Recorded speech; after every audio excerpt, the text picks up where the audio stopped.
الحمد لله نحمده ونستعينه ونستغفره ونؤمن به ونتوكل عليه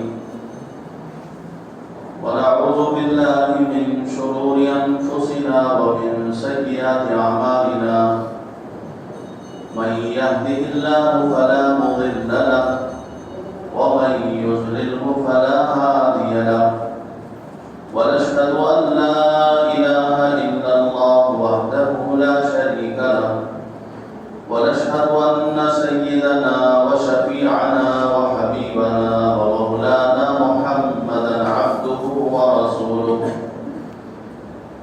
أما بعد فقد قال الله تبارك وتعالى في القرآن المجيد أعوذ بالله من الشيطان الرجيم بسم الله الرحمن الرحيم وذكر فإن الذكرى تنفع المؤمنين وقال الله تعالى كنتم خير أمة أخرجت للناس تأمرون بالمعروف وتنهون عن المنكر وتؤمنون بالله وقال الله تبارك وتعالى ولتكن منكم أمة يدعون إلى الخير ويأمرون بالمعروف وينهون عن المنكر وأولئك هم المفلحون صدق الله العظيم. قال النبي صلى الله عليه وسلم طوبى لعبد جعله الله مفتاحا للخير ومغلاقا للشر. وقال عليه الصلاة والسلام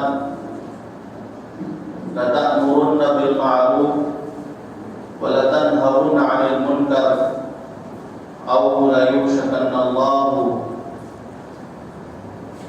أن يبعث عليكم عقابا من عنده ثم تدعونه ولا يستجاب لكم. وقال عليه الصلاة والسلام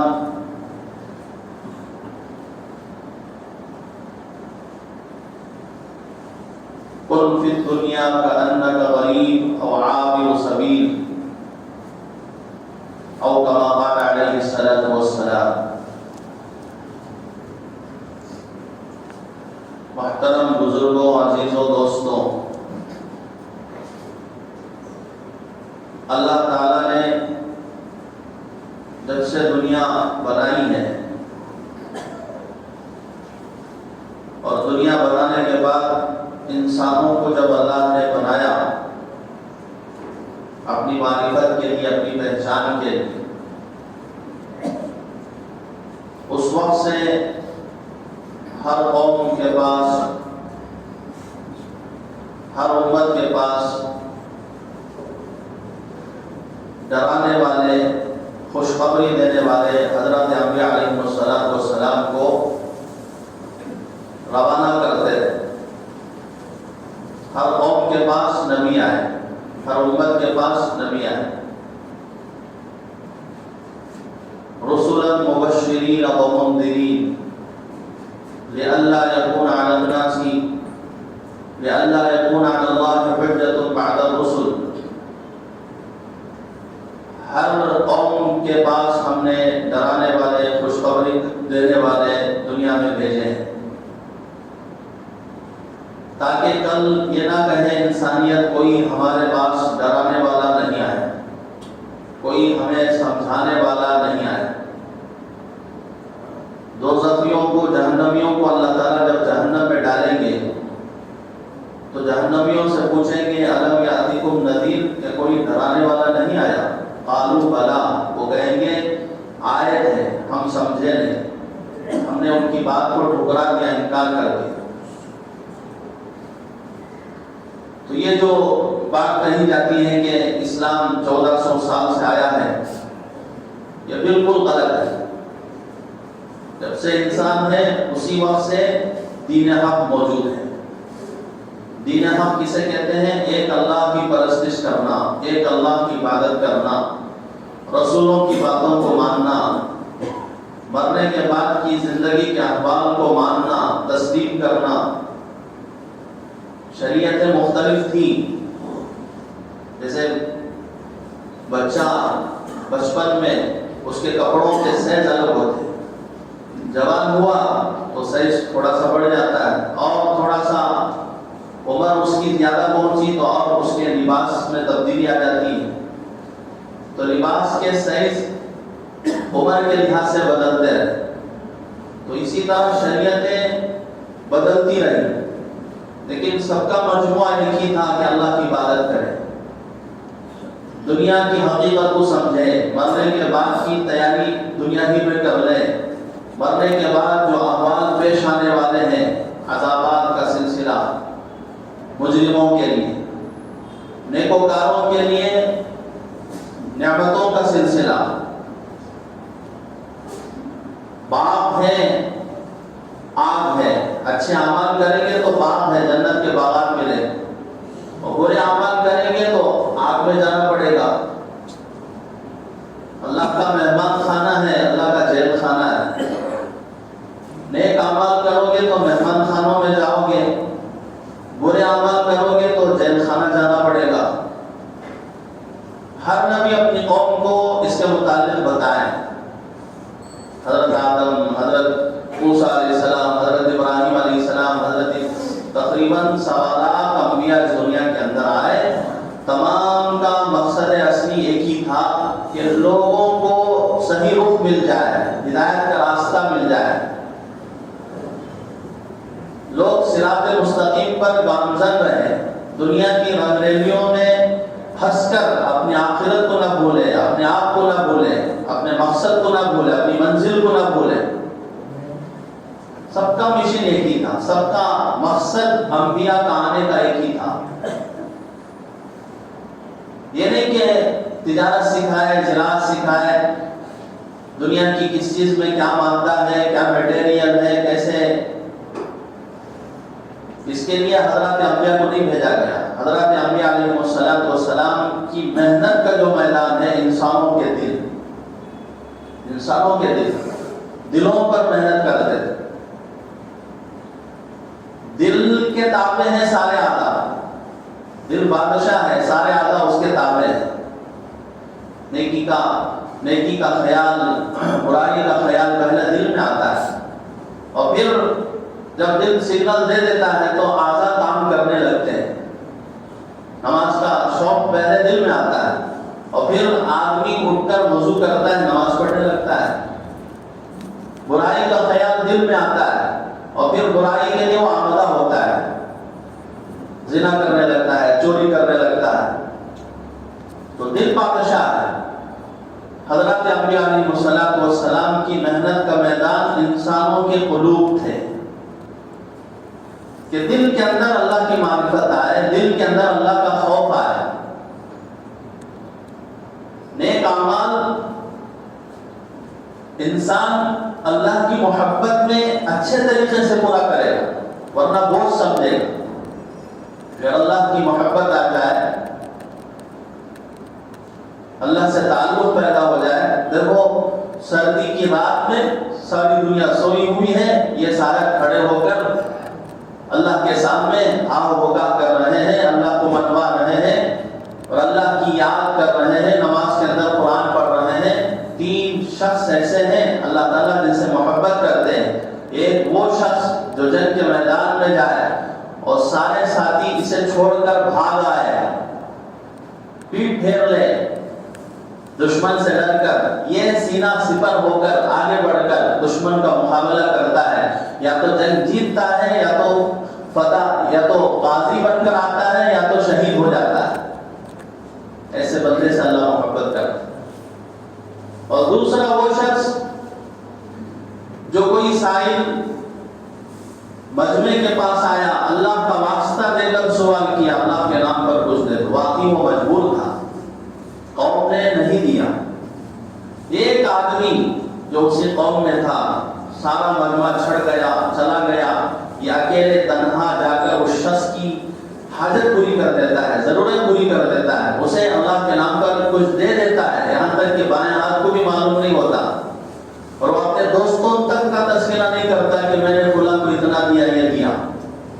ایسے شخص سے اللہ محبت کرتا ہے.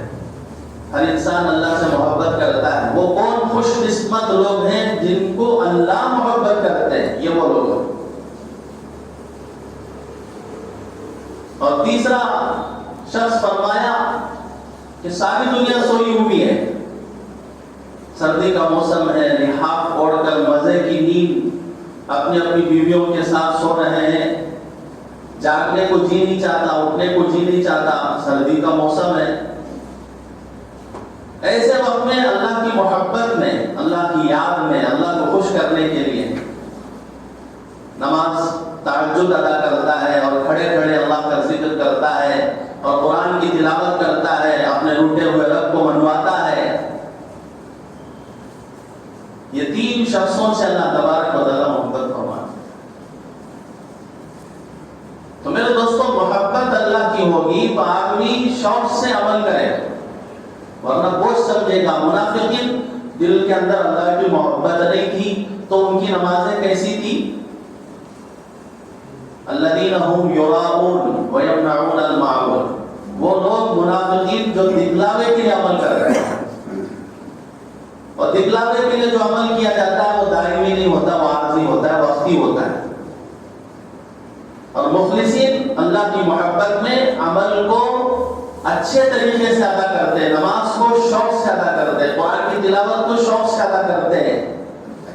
محبت سے آدمی عمل پر اسے ابھار پیدا ہوتی ہے اور گناہوں سے روکنے کے لیے اللہ کا خوف چاہیے. اس وقت تمام دنیا کی حکومتوں کے پاس، ملکوں کے پاس کتنے ہتھیار ہیں، کیسے کیسے ایٹم بم ہے، کیسی کیسی ٹیکنالوجی ہے، پولیس زیادہ، فوج زیادہ، ملٹری زیادہ، ساری طاقتیں ہیں. یہ تمام چیزیں کیوں ہیں؟ جرائم کے انسداد کے لیے، گناہوں کو دور کرنے کے لیے. قانون کے خلاف کوئی کام نہ کرے، کوئی چوری نہ کرے، کوئی زنا نہ کرے. اس کے لیے یہ سارے انتظامات، یہ سارے اسباب حکومتوں نے اپنے اپنے ملکوں کے اندر طے کر رکھا ہے. لیکن اس کے باوجود اس وقت جتنے جرائم انجام ہوتے ہیں، جتنے چوریاں ہو رہی ہیں، جتنی زنا ہو رہی ہے، پہلے زمانے میں اتنے نہیں ہوتے. تو کیا پتا چلا؟ پتا چلا کہ یہ فوج تمہیں علانیہ طور پر، یہ ملٹری تمہیں علانیہ طور پر زنا سے روک سکتی ہے، چوری سے روک سکتی ہے. حکومت کا قانون اگر کوئی جرم سامنے آ جائے تو روک سکتی ہے، لیکن تنہائی میں کون روکے؟ خلوت میں کون روکے؟ جلوت میں تو یہ کام دے سکتے ہیں، لیکن خلوت میں کون روکے؟ خلوت میں کون سی فوج تمہیں دیکھ رہی ہے کہ تم کیا کر رہے ہو؟ پتا چلا کہ اللہ کا خوف ہے جس کی بنیاد پر آدمی گناہوں سے بچے.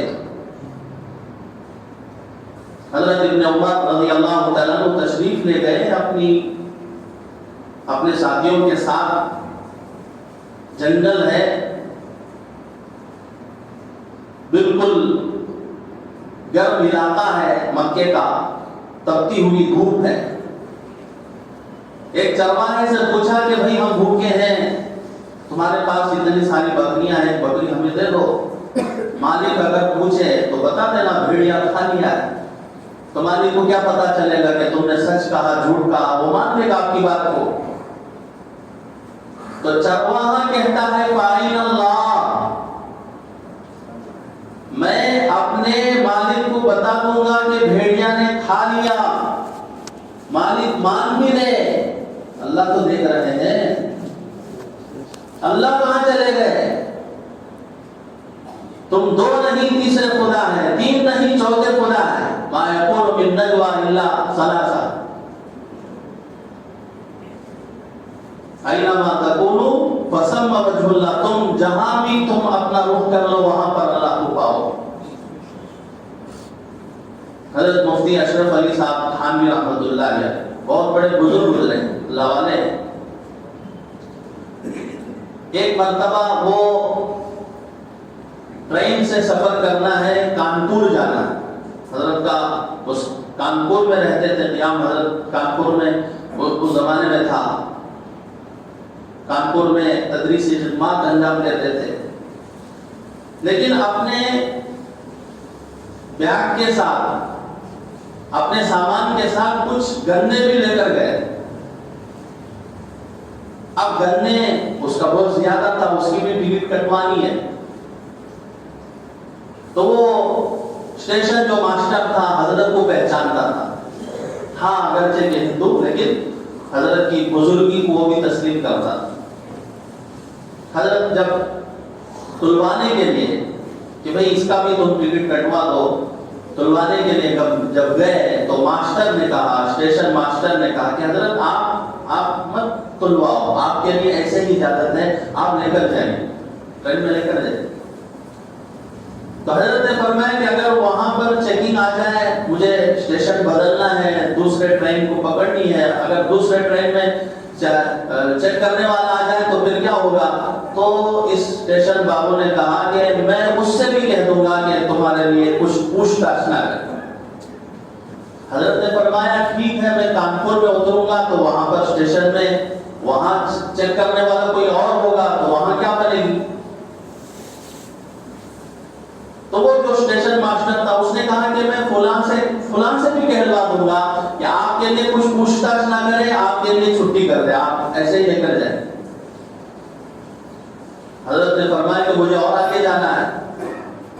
اسٹیشن ماسٹر نے کہا کہ اور آگے کہاں جانا؟ اور آگے تو آپ کا گھر ہوگا کانپور میں۔ حضرت نے فرمایا کہ نہیں، اور مجھے آگے جانا ہے، آخرت میں پہنچنا ہے۔ اگر وہاں اللہ مجھے پوچھ دے کہ تم نے دھوکہ کیوں کیا، قانون کے خلاف عمل کیوں کیا، تو میں کیا جواب دوں گا؟ اور اس اسٹیشن بابو سے حضرت نے فرمایا کہ تم ملازم ہو، سرکاری نوکر ہو، تمہارے لیے بھی یہ حق نہیں بنتا کہ کسی کے لیے بھی آپ چھٹی کر دو، کسی کے لیے بھی جو ہے ٹکٹ کٹوا دو۔ تم قانون کے خلاف تم بھی نہیں کر سکتے، تم مالک نہیں ہو اسٹیشن کے، تم تو ملازم ہو، سرکاری نوکر ہو، تمہارے لیے بھی حق نہیں بنتا۔ یہ ہے اللہ کا خوف، جس کی وجہ سے آدمی دھوکہ دہی سے بچتا ہے، غبن سے بچتا ہے، ظلم سے بچتا ہے۔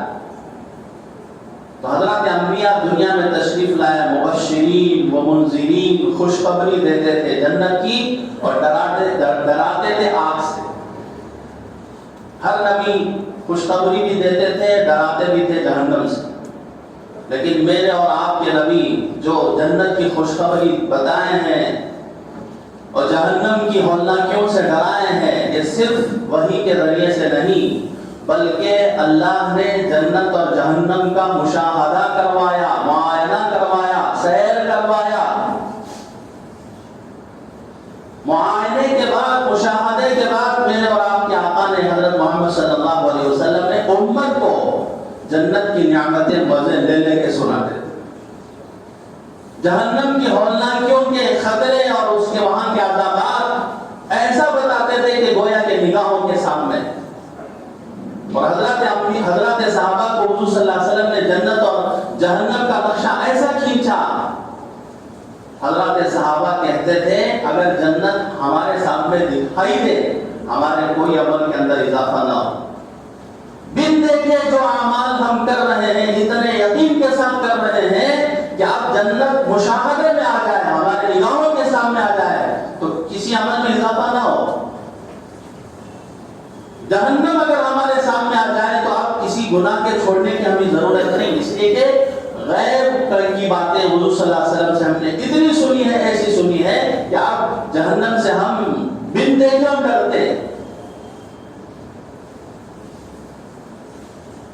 رسول پاک صلی اللہ علیہ وسلم نے فرمایا کہ جنت کے اندر نہریں ہوں گی، دودھ کی نہر، شہد کی نہر،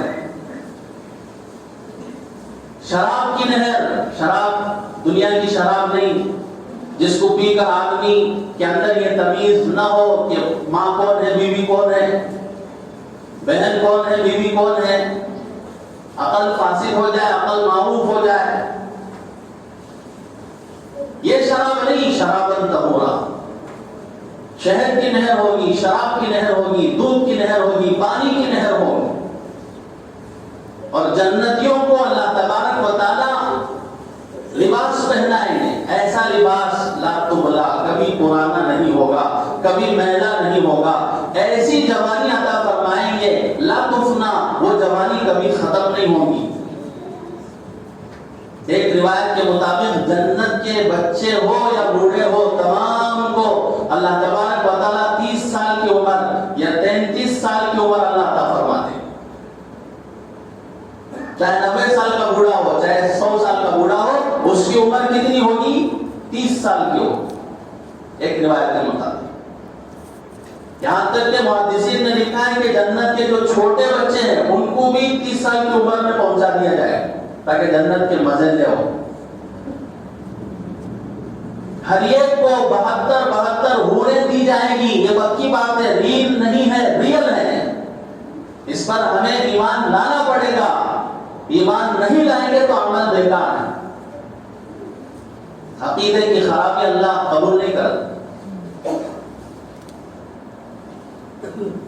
ہر جنتی کو 72 حور اللہ عطا فرمائیں گے اور ہر حور کو 70 جوڑے اللہ پہنائیں گے، اور اس حور کی پاکی صفائی، اس کی نفاسیت، اس کی طبیعت کی پاکی کے اعتبار سے فرمایا کہ 70 جوڑے پہن کر بھی اس حور کی پنڈلی کے اندر کے کا گودا باہر سے نظر آئے۔ پانی صاف ستھرا ہو تو چیز اندر ڈالو تو اوپر سے وہ چیز نظر آتی ہے، پانی گندا ہو جائے، میلا ہو جائے تو کوئی بھی چیز آپ کو اوپر سے پانی کے اندر نظر نہیں آتی۔ تو اس کے جسم کی پاکی کو بتایا گیا، اتنی پاک صاف ستھری، اور کہیں گے کہ ہم ہمیشہ رہنے والی عورتیں، ہم نرم و نازک عورتیں ہیں۔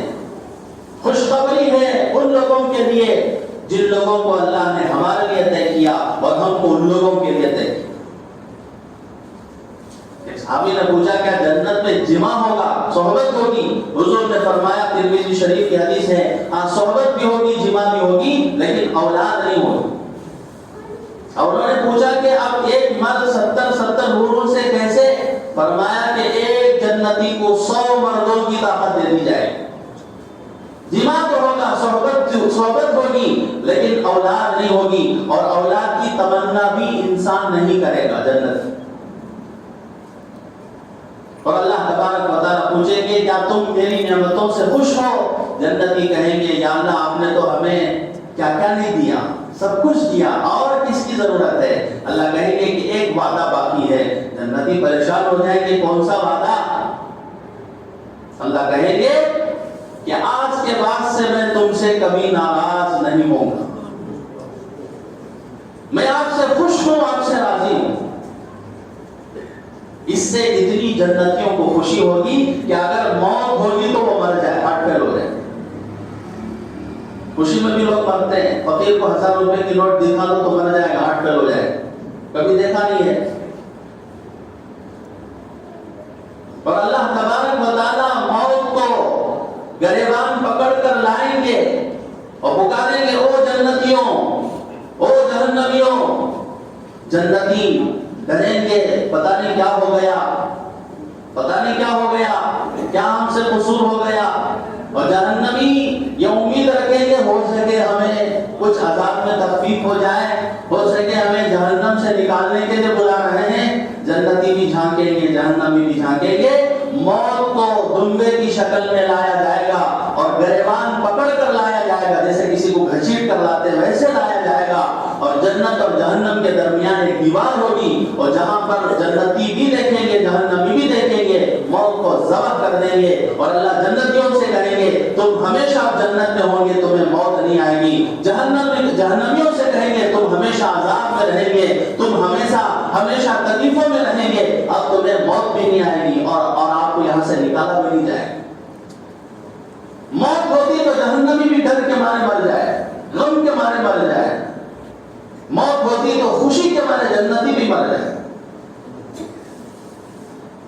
جنت کا نقشہ یوں رسول پاک صلی اللہ علیہ وسلم نے کھینچا ہے، اور جہنم کا نقشہ حضور صلی اللہ علیہ وسلم نے کھینچا کہ ایک بڑا چٹان جہنم کے کنارے سے ڈال دیا جائے، 70 سال تک وہ گرتا رہے 70 سال ہو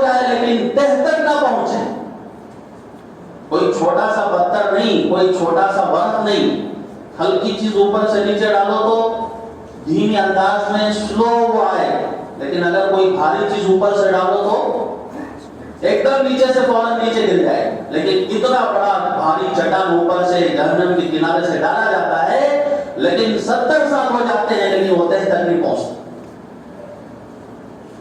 اور جہنم کے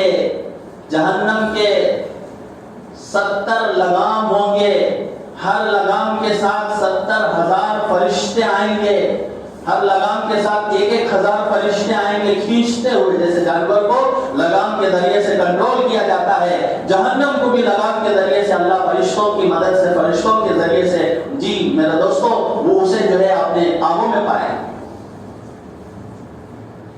جہنمیوں کو کھولتا ہوا پیپ پلایا جائے گا. ادنا جہنمی کا عذاب یہ ہوگا کہ اسے عذاب کے جوتے پہنائیں گے اور اس کی پاداش میں اس کا دماغ کھولتا ہوگا، جیسا کہ ہانڈی سالن سے کھولتی، پک پک کر کے جیسے آواز آتی ہے ویسے اس کا دماغ کھولے. تو جہنم سے نکلنا بھی چاہے تو نہیں نکل سکتے. ذُقْ إِنَّكَ أَنْتَ الْعَزِيزُ الْكَرِيمُ. اب عذاب چل. دنیا میں بڑا گھمنڈی تھا، بڑا اپڑالو تھا، بڑا متکبر تھا، بڑا بد اخلاق قسم کا آدمی تھا، اب اللہ کا عذاب چل. ہمارے نبی نے جنت اور جہنم کا نقشہ ایسا کھینچا ہے، اس لیے کہ ہر نبی وحی کے ذریعے سے جنت اور جہنم کی نعمتیں بتائی ہے، جنت کی نعمتیں، جہنم کی اولادیاں بتائی ہے. لیکن میرے اور تمہارے نبی معراج میں جا کر اللہ نے سیر و تفریح کروا کر جنت کی نعمتیں دیکھا ہے، جہنم کی اولادیوں کو اپنی آنکھوں سے دیکھا ہے. دیکھ کر آ کر بتانے والا، سن کر آن کر بتانے والا دونوں برابر نہیں ہو سکتے. ایک آدمی حج کو جا کر مینا، مزدلفہ، عرفات، حجر اسود، مقام ابراہیم، وہاں کی نعمتیں، وہاں کے جو ایام اس نے گزارے ہیں مزہ لے لے کر سنا ہے. اور جو بندہ گیا نہیں ہے، صرف کتابوں میں پڑھا ہے، تو اس کے بتانے کا انداز الگ رہتا ہے، دیکھ کر آ کر بتانے والے کا انداز الگ رہتا ہے.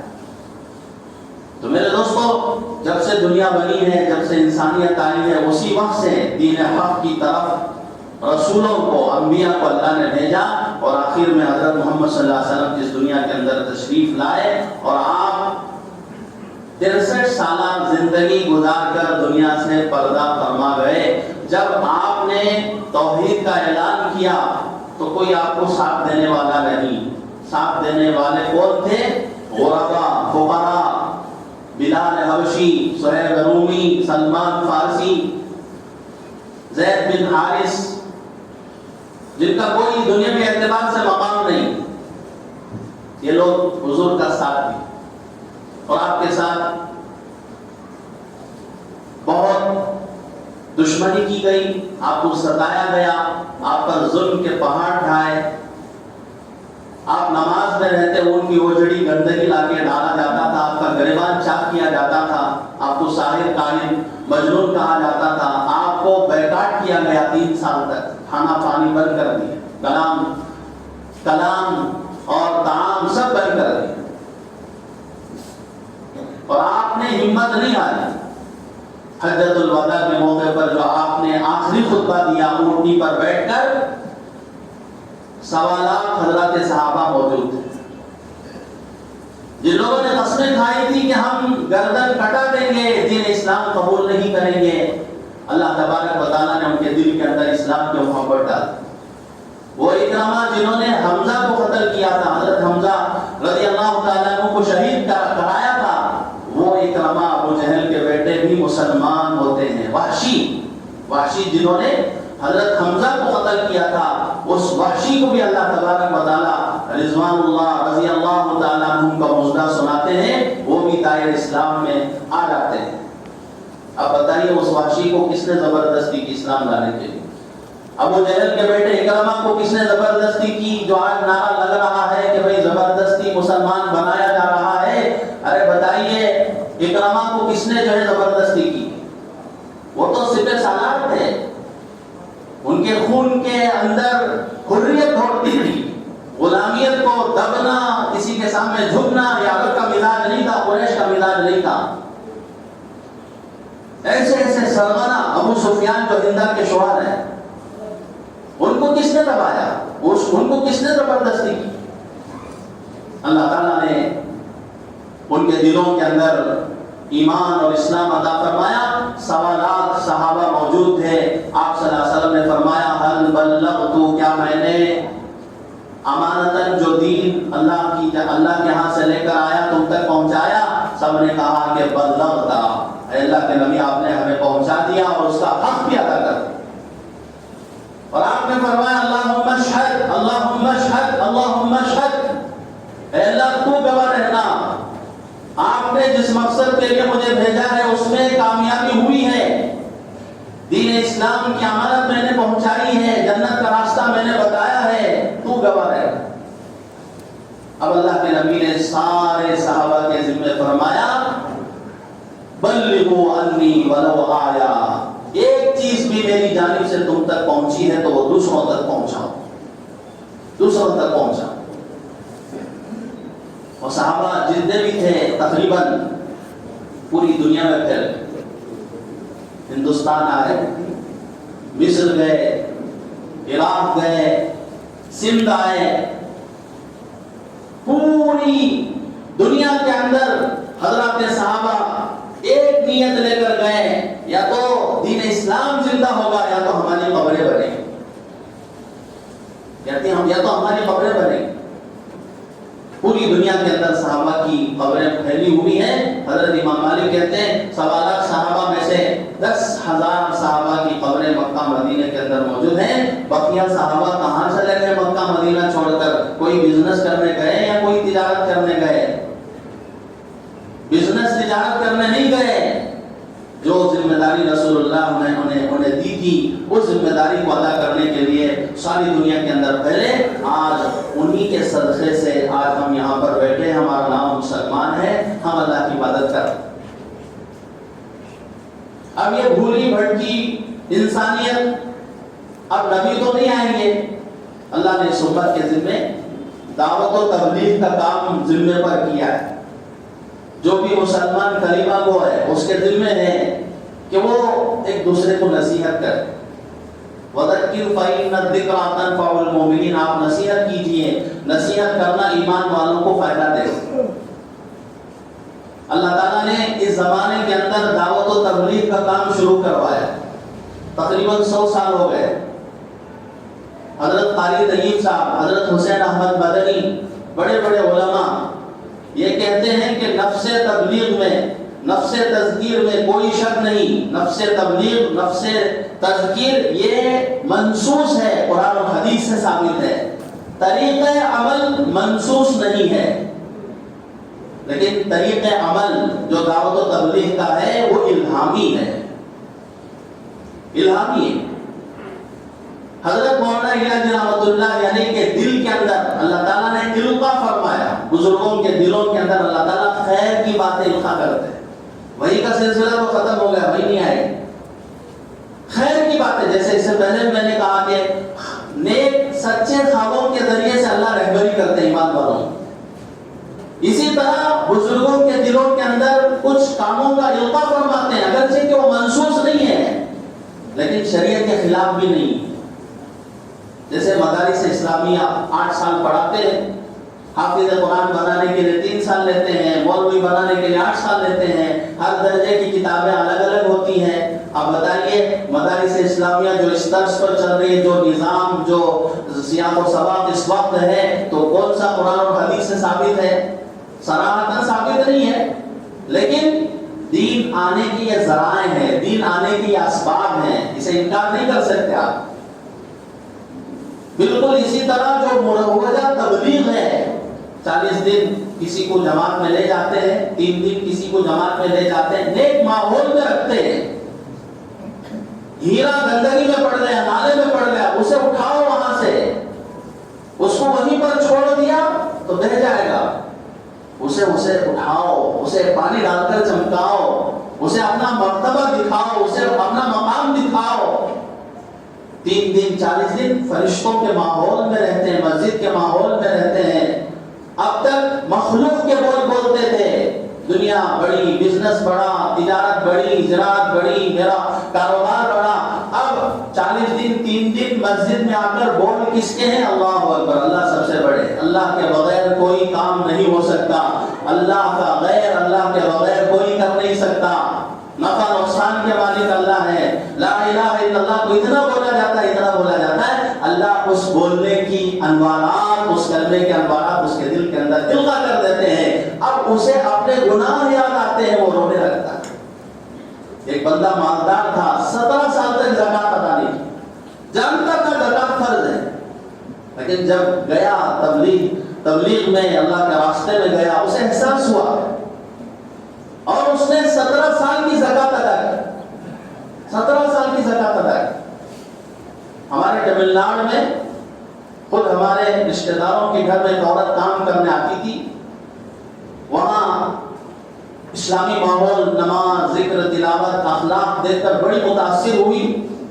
پہلے اس نے کلمہ پڑھا، پھر اس کے بعد اس کا شوہر کلمہ پڑھا. 50 سال کفر میں اس نے گزارے. 40 دن اس کے لگے. پھر 4 مہینے جب گیا تو بیوی سے کہتا ہوا گیا کہ میں جا رہا ہوں، اب میری تیری ملاقات جنت میں ہوگی. بیچارہ رمضان کے مہینے میں، رتنگیری کے علاقے میں، جمعہ کے دن رمضان میں روزے کی حالت میں، بالکل طبیعت صحیح تھی، کچھ بیماری نہیں تھی، لیکن موت کا وقت مقررہ آ چکا تھا. وہ بندہ انتقال کر گیا روزے کی حالت میں. اس سے کہا گیا کہ پانی پی لو، طبیعت خراب ہے. کہا کہ نہیں، میں اسی حال میں اپنے رب سے ملنا چاہتا ہوں. اللہ کے راستے میں، رمضان میں، جمعہ کے دن. جس بیچارے کے 50 سال کفر میں لگے ہیں، اب نیک ماحول میں آیا، اچھے ماحول میں آیا، فرشتوں کے ماحول میں آیا، اندر سے بنا. اب اللہ تبارک و تعالیٰ ایسی موت عطا فرمائی کہ ہمیں بھی رشک ہوتا ہے کہ ایسی موت آ جائے. اب سعودیہ عربیہ اس نے اعلان کیا کہ مروجہ جو تبلیغ ہے وہ دہشت گردی کا دروازہ ہے، اس میں جا کر لوگ دہشت گرد بنتے ہیں. کس دلیل سے انہوں نے کہا؟ کوئی ایسا واقعہ بتا دو کہ تبلیغ والوں نے دہشت گردی کی ہو. وہ تو شراب کھانے سے بچھڑے ہوئے کو، چوروں کو، اچکوں کو، شرابیوں کو میں خانے سے لا کر تہجد پڑھواتے ہیں، نماز پڑھواتے ہیں، ان کی زندگی بدلاتے ہیں. مسجد کے امام محراب رسول میں بیٹھ کر، منبر رسول پر بیٹھ کر یہ بکواس کر رہے ہیں کہ تبلیغ والے غلط ہیں، ان کے عقیدے غلط ہیں. سنسنی تحقیق تھی ان کی. پورے ورلڈ میں کہیں بھی تم کسی بھی نقشے میں رکھ دو انگلی، وہاں پر بھی جماعت کا کام چل رہا. میں بتا رہا ہوں، تبلیغ، نفس تذکیر یہ فرض ہے، قرآن سے ثابت ہے، اس کا کوئی انکار نہیں کر سکتا. مروجہ جو تبلیغی عملی جو خاکہ ہے وہ منسوس نہیں ہے، وہ الہامی ہے. لیکن اگر اس کے علاوہ کوئی عملی نقشہ پیش کر رہا ہے، وہ بھی تو اس کا اپنا ذہن سے ہوگا، وہ بھی تو وحی کے درجے میں نہیں ہوگا، وہ بھی تو منسوس علیہ نہیں ہوگا. تو اس کے مقابلے میں اللہ تعالیٰ نے یہ جو مروجہ تبلیغ کا جو سسٹم چلایا ہے، نظام بنایا ہے، ساری دنیا نے اسے قبول کیا ہے. خود میرے ساتھ ایک واقعہ پیش آیا. بھوپال میں چملہ میں لگا رہا تھا، آٹو میں ڈرائیور کے ساتھ بیٹھا ہوں، پیچھے جگہ نہیں تھی، کٹر ہندو ہے وہ. اس نے کہا کہ تمہارا جماعت کا کام کتنا اچھا ہے، کیسے کیسے لوگ جا کر بن کے آتے ہیں، والدین پر ظلم کرنے والے جا کر والدین کے فرما بردار ہو کر آتے ہیں. میں تو کہتا ہوں حکومت والے تم لوگوں کو مدد کرنا چاہیے، مالی تعاون کرنا چاہیے. وہ کہہ رہا ہے الفضل ما شہدت به الاعداء، گواہی وہ ہے جو دشمن تھے. آج انہیں کیا ہو گیا ہے، سعودیہ کو کیا ہو گیا ہے، گانے بجانے کی اجازت. شہر رسول جہاں پر صحابہ کے قدم پڑے ہیں، جہاں پر ہمارے بزرگان دین بغیر چپل کے چلتے تھے، اس ڈر سے کہ کہیں کسی صحابی کا قدم نہ پڑا ہو، وہاں پر میرا جوتا لگ جائے، ادب کے خلاف ہو جائے. ناچنے گانے والیوں کو بلاتے ہیں اور ان کو انٹری دیتے ہیں، اور یہ اللہ والے جو تبلیغ کا کام جو 100 سال سے چلا رہا ہے، اور کوئی دہشت گردی کا کوئی واقعہ آپ بتا نہیں سکتے، اور ان کو پابند کرتے ہو اور روک لگاتے ہو۔ ارے پانی کی طرح ہے، ایک جگہ سے روکو تو دوسری جگہ سے آئے گا، اسے روک نہیں سکتے۔ حدیث میں ہے کہ ایک طائفہ منصورہ قیامت تک رہے گی، وہ طائفہ منصورہ کسی ایک شہر میں کسی ایک ملک میں نہیں ہوگی، بلکہ وہ طائفہ منصورہ کے افراد ساری دنیا کے اندر پھیلے ہوئے ہوں گے۔ کسی ڈرانے والے کا ڈر وہ قبول نہیں کریں گے، وہ حق پر جمے رہیں گے۔ جتنا ڈراؤ گے اتنا ایمان ان کا زیادہ ہوگا، ان کی اتنی صحیح جد و جہد آگے ہو۔ حضرت مولانا الیاس رحمۃ اللہ علیہ 1933 عیسوی میں 1938 اس وقت اپنی پوری جماعت کے ساتھ علماء کے ساتھ جو سعودی کا بادشاہ ہے شاہ عبدالعزیز، اس کے پاس گئے اور کام کا جو طریقہ ہے بادشاہ کے سامنے پیش کیا، اور بادشاہ نے اس کام کو سراہا اور کہا کہ ہر مسلمان کو اس جماعت میں لگنا چاہیے، اس کی مدد کرنی چاہیے، اس کی اعانت کرنی چاہیے، خیر کے کام میں ہر مسلمان حصے دار بنے۔ اسی ابن سلمان کے داداؤں نے اس کام کو سراہا، اس کام کی مدد سراہی کی۔ مملکت سعودیہ عربیہ کا مفتی شیخ ابن باز رحمت اللہ علیہ جتنا انہوں نے تائید کی، جتنا انہوں نے تبلیغ کے خلاف تبلیغ کی تائید میں جی بتایا، شاید کہ کسی نے بتایا ہو۔ مملکت عربیہ کا اتنا بڑا مفتی اعظم، ان کے روح کو کیا گزرتی ہو۔ تو میرے دوستوں، عیسائیت اور دجالیت کو تو وہ اندر اپنے ہاں بلا رہے ہیں، اور تبلیغی کام کو بیان کر کے خود اپنا کرتب دکھا رہے ہیں، اور اپنا جو ہے اخلاق دکھا رہے ہیں کہ ہم کیسے ہیں۔ حرمین شریفین کی حفاظت، حرمین شریفین کی حفاظت، مکہ مدینہ کی حفاظت، حجاز کی حفاظت ہر مسلمان کے دل میں ہے۔ ہم ان سے مطالبہ کرتے ہیں کہ آپ فوراً اپنے اس بات کو واپس لے، اپنی اس رکاوٹ کو واپس لے، دوبارہ اپنے کلمات صحیح تحقیق کر کے علماء سے رائے مشورہ کر کے پھر جو ہے بات بڑھائے۔ اب وہاں کے علماء مجبور ہیں، دباؤ میں، جو حکومت دے دیتی ہے اسی کو پڑھ کر وہ سنا دیتے ہیں۔ اب پھر ایک بات گردش کر رہی ہے کہ جو تعلیمی امور کے ذمہ دار تھے انہوں نے جو ائمہ کو آرڈر دیا کہ بتاؤ تبلیغ کے تعلق سے، یہ ہندوستانی جو تبلیغی جماعت ہے، جو پڑوس ملک کی تبلیغی جماعت ہے جو پوری دنیا کے اندر، اس کے تعلق سے ہم نے نہیں بولا۔ ایک خاص جماعت ہے اہل الدعوہ و تبلیغ، جن کو احباب کہا جاتا ہے افریقہ کی، ان کے تعلق سے ہم نے کہا۔ جب ان کے تعلق سے کہا تو ائمہ کھل کر کیوں بول رہے ہیں؟ وہاں کے امام صاحبان کھل کے کیوں بول رہے ہیں؟ ہندوستان کا نام لے رہے ہیں اور یہاں کے اکابرین کا نام لے رہے ہیں۔ میں آپ کو بتاؤں، جب تبلیغ کی جد و جہد تھی، بھاگ دوڑ تھی، تو نہرو کو ڈر ہوا ہندوستان کے اندر کہیں یہ جماعت ہمارے لیے خطرہ نہ ہو جائے۔ اس نے حضرت ابوالکلام آزاد رحمۃ اللہ علیہ سے تذکرہ کیا کہ اس جماعت سے ہمیں حکومت کے اعتبار سے ڈر لگتا ہے کہ یہ ہمارے لیے خلاف ثابت نہ ہو۔ تو حضرت نے فرمایا کہ نہرو جی اطمینان رکھو، اس جماعت کے مقاصد میں سے حکومت کا تذکرہ کرنا، پارلیمنٹ کا تذکرہ کرنا، دنیا کی چیزوں کا تذکرہ کرنا بالکل سرے سے نہیں ہے۔ یہ تو آسمان کے اوپر سے یا تو بات کرتے ہیں یا تو زمین کے نیچے کی بات کرتے ہیں، یہ تو حکومت کی بات ہی نہیں کرتے۔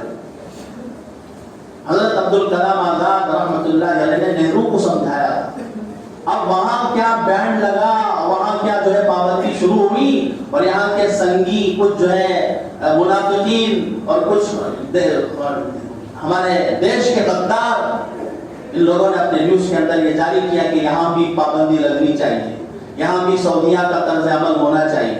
ٹھیک ہے، سعودیہ کے پورے اعمال تم لے لیتے ہو، وہاں چوری کرتے ہیں تو ہاتھ کاٹتے ہیں، وہاں کچھ جو ہے جرم کرتا ہے تو سر قلم کر دیا جاتا ہے، سارے قوانین آپ کو منظور ہے، اس ملک کے سارے قوانین منظور ہے، تو پھر یہ بھی چلو، یہ بھی کرو۔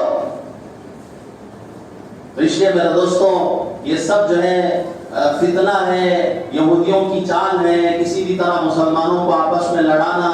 اور میں کچھ مسلمان، کچھ علماء جو ظاہری سطحی علم رکھتے ہیں، ان کی باتیں بھی میں نے سنا کہ اچھا ہوا تبلیغ کا بینڈ ہو گیا.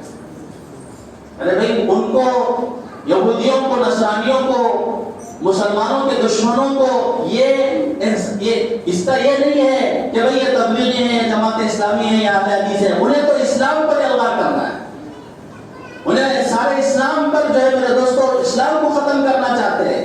اس لیے اس وقت سارے مسلمان متحد ہو کر، جڑ کر، ایک دل ہو کر، ایک جسم ہو کر آواز اٹھانا چاہیے اور بولنا چاہیے مملکت سعودیہ کو کہ بھئی تم نے جو کیا ہے، قدم اٹھایا ہے، یہ غلط قدم اٹھایا ہے. اس کے تمہارے خود اپنے خاندان والے جو بادشاہ شاہ عبدالعزیز گزرے ہیں، اور پھر جو متاخرین جو علماء، وہ متقدمین جو علماء گزرے ہیں، ان کے بھی جو ہے منشا کے خلاف تھا. انہوں نے جماعت کے کام کو سرایا مدار سرائی کی ہے، اور آپ اپنے فیصلے کو جو ہے واپس لیں. دعا بھی کرتے رہے اللہ سے کہ اللہ تبارک و تعالی فتنوں کا دور چل رہا ہے، ایک فتنہ ختم نہیں ہوتا، دوسرا فتنہ سر اٹھاتا ہے. ہم ان فتنوں کے دور میں ہم چل رہے ہیں. اللہ سے دعا کرے اللہ تبارک و تعالی ہر مسلمان کو فتنے سے محفوظ رکھے، اور فتنے کے زمانے میں ایمان کی طاقت دے دے، استقامت کی طاقت دے دے. دنیا کی رنگ ریلیوں میں ہم پھنسے نہیں، بلکہ حق کو جانے، حق کی طرف گامزن ہو، اور صراط مستقیم پر استقامت کے ساتھ رہنے کی اللہ سے دعا کرے، بھیک مانگے. آمین. وآخر دعوانا الحمدللہ رب العالمین.